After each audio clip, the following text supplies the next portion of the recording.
ఏది అయినా ట్రై చెయ్యి ఆచి చికెన్ మసాలా. ఆచి చికెన్ మసాలా. ఇరిగేషన్ మంత్రి ఉత్తమ్ కుమార్ రెడ్డికి మాజీ మంత్రి హరీష్ రావు ఒక బహిరంగ లేఖ రాశారు. దానికి సంబంధించిన బ్రేకింగ్ న్యూస్ చూద్దాం. కాళేశ్వరం దేవాదుల మోటార్లను పదే ఆన్ ఆఫ్ చేయడంపై ఆందోళన వ్యక్తం చేశారు.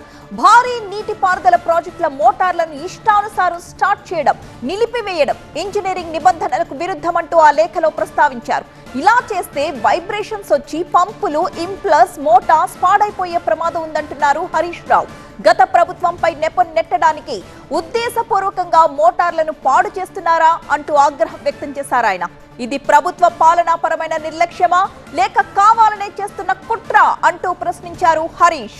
భారీ మోటార్లు నిరంతరాయంగా నడిచేలా డిజైన్ చేసినవి. పదే ఆపితే తీవ్ర నష్టం కాక మరే వస్తుంది. వేల కోట్ల ప్రజాధనంతో నిర్మించిన ప్రాజెక్టులను ఇలా నిర్లక్ష్యంగా వాడడం సరికాదు అంటున్నారు హరీష్. చందలాపూర్ సహా ప్యాకేజ్ 6, 8, 10, 11, 12లలో మోటార్ల ఆపరేషన్ తీరు తీవ్ర అభ్యంతరకరంగా ఉంది అంటున్నారు ఆయన. మోటార్లను పదే ఆన్ ఆఫ్ చేసే అశాస్త్రీయ విధానం తక్షణమే నిలిపివేయాలన్నారు. ఇంజనీరింగ్ నిబంధనల ప్రకారం డిజైన్ కి అనుగుణంగా నిరంతరాయంగా పంపులు నడిపించాలన్నారు హరీష్ రావు.